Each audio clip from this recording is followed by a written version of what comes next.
what I did is an example of what not to do. So all these videos that you're going to watch now, you really should not copy anything I did, because everything that I did was wrong.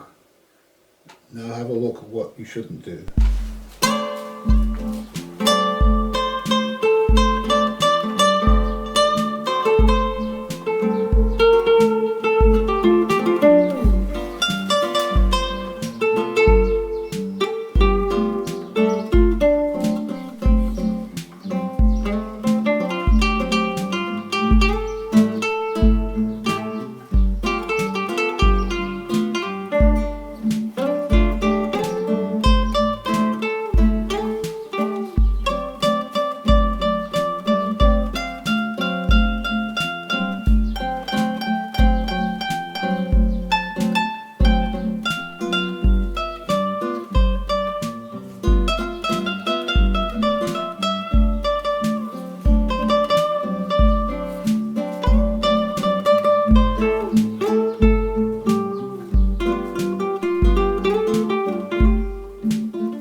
But they had to get the coastguard out to get me, tow me and put me on the mooring.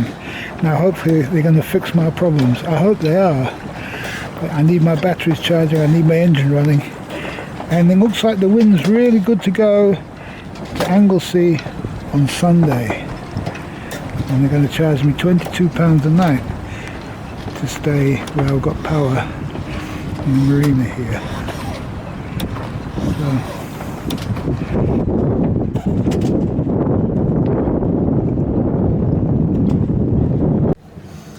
well, I just wanted to say a few words about what happened last night, because last night was pretty scariest moment, probably next to the windmill farm, the wind farm in Smith. But I set the boat out on a drift. It looked like it was drifting out towards the direction I wanted to go, which was like in a westerly direction towards Penzance, really. And I thought I was further out to sea than I was. And anyway, what happened was the boat actually, although it was hove to, it was moving, you know, being pushed along a little bit, and it ended up on the rocks on the actual cape that you get just before Penzance. There's a cape, and it's just rocks, just big rocks sticking out. I didn't know where I was. Anyway, I heard the stump, and the sail did some funny thing, and I got straight out of bed. I ran outside, and there's this blooming rocks everywhere. You know, I'm on the shore, and I can see lights. Like, all I can see is pitch black, no moon. All I can see is like lights all around me, as if they're like surrounded by lights, like in a bay, surrounded by lights. Which way's out? Which ways are the rocks? Which way is not the rocks? And anyway, I dealt with the sail somehow. I don't know how I did it, but I changed the sails and got it onto a different tack. So I'm right next to the rocks, you know, and on it, pretty much on them, and I managed to then get myself sailing away from the rocks, you know, and they're right there, and the wind's blowing me onto the rocks, you know, so it's like on the rocks, and pitch black, and so I finally gathered my bearings together and started to realise where it was. At first I thought it was an island, like just some rocks that were sticking up in the middle of the ocean. And then after a while I realised it was some kind of promontory, some point sticking out from the mainland. And that there was a bay going around one way and a bay going around the other way, and it all looked like lights everywhere. And so I just sailed in the direction that I thought, into the wind, like hard, hauled in hard, and only just moving, you know, 1 knot, 2 knots at the most, away, inch by inch away from this rocky shore there. Huge rocks. And eventually got away from there. So it's teaching me a lesson not to hove too close to shore and not make sure that you're pointing out to sea, because I didn't want to end up going way out to sea, which was the first way the boat ended up naturally pointing, because that was the safest way. I should have gone that way really, but I decided no, turn it around and make it go towards the shore, so that when I wake up in the morning I'll be close to shore. I'll remember, I'll know where I am, rather than being in the middle of the ocean being stuck, because this was Cornwall. I was pretty well close to the end of Cornwall. I didn't want to miss that bit of land there, because if I sail right out of the way of Cornwall I may never find it again. Oh, there you go. Anyway, after that escapade, later on, as the morning came on, this problem with the rigging, which I don't think was renated. It may have been renated to, it may have been hitting the rocks, and the jarring on the, you know, the amount of pressure that I must have put on the sails to escape out of there may well have done this damage to the spreader, I don't know. But I then noticed that the spreader was missing, and at that point I phoned David, my friend David, to say, look, get the coastguard, because I need to get in, I need to get this fixed, I can't carry on around this headland. I felt also that, like, nearly running aground on the edge of Cornwall was a sign to say, I'm going to stop, I'm not going to go all the way to around Cornwall and miss it. And so it's very interesting that this is a place that the original Tinkerbelle pulled into after discovering England, I suppose. On the other side of the Atlantic, after crossing the Atlantic, it found Falmouth. And this Tinkerbelle found Falmouth too, because at first I thought I was at Penzance, but I wasn't. It was some other place. But Falmouth was the place to pick. And fortunately it was the right place, because here I can get things repaired. Other places I wouldn't be able to. So there many people who can look after the rigging here and get the boat sorted out, so I can start the engine again and all these features and functions and the chart plotter and everything. And maybe I don't have to do these difficult sailing things again. But I learned a lot about sailing a boat with no modern conveniences, no electricity, no engine, and the dangers of this metal rigging. You can't fix it yourself. It's not possible really. To do anything, you need professional help, and that's a disadvantage of sailing the boat. Is on the last boat, all the systems could be fixed by myself. I broke a mast last time, and I went to shore, cut the tree, made a mast out of it, and sailed out of there back to safety. So this is much more difficult on these metal boats, metal rigged boats. And I did notice that there are some wire cutters, big heavy duty bolt cutters on board, so if you need these on board, because if you ever have your mast come down, you probably want to chop it off and throw it away, get rid of it before it gets rid of you. I'll leave you on that endearing note.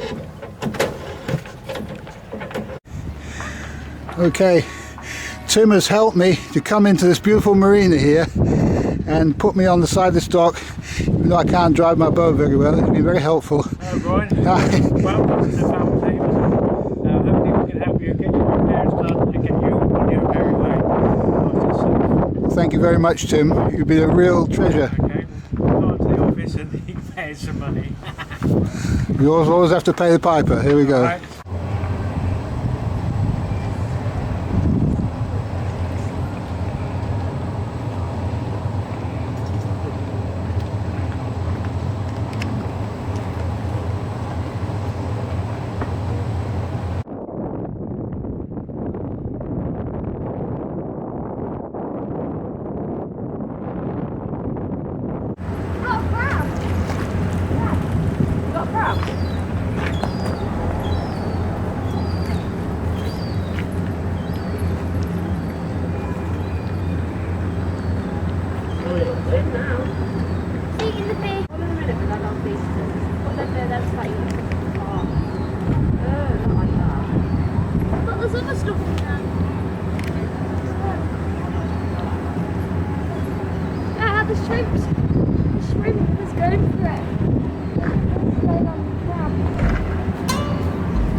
So this is the crews helping me, and they're a lovely bunch of people. What are your names? I'm Dave. I'm Karen.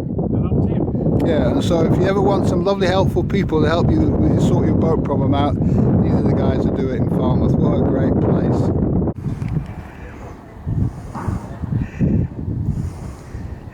Here's a little pilot boat. What a wonderful little Pilot 16 this is. What a beautiful little boat that is. This is what the harbour men came and saw me in. Beautiful little boat.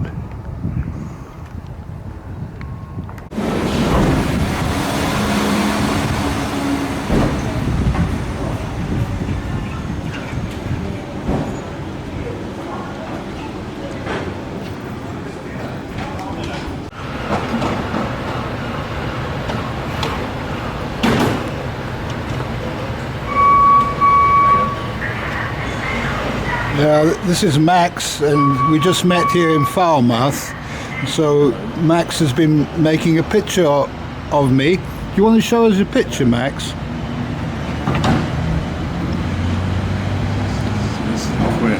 Max is a fellow traveller on the way to paradise, I suppose. Look at this, my goodness, what an artist Max is, and probably the most wonderful portrait he ever made. But look at that, that's really, really, really amazing. And yeah, what an artist. So, how old are you, Max? 25 years. 25. Imagine what he's going to be like when he's 55. Goodness me. He'll be painting something like you've never seen in your life before. What a striking image. He's absolutely captured every little detail of me. That's just like looking at myself in the mirror. That's just wonderful. Okay, thank you, Max. Thanks.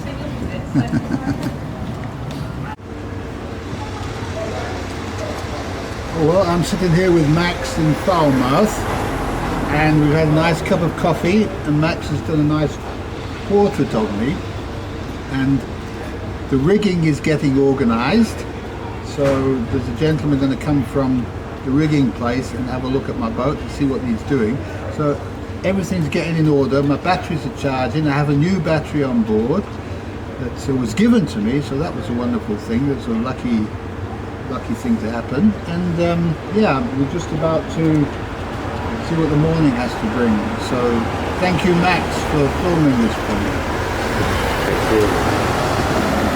Okay, sweet. So this is Jack and Jake from Riggers UK, and these guys are like masters at rigging, and I was so stressed out because of nobody helping me fix my boat, and now these guys have just come and just materialized, and they're just going to sort this problem out and let me carry on my journey. So there's an answer everywhere, and what a wonderful company to deal with. Rigging, tell us the name of your company. Riggers UK.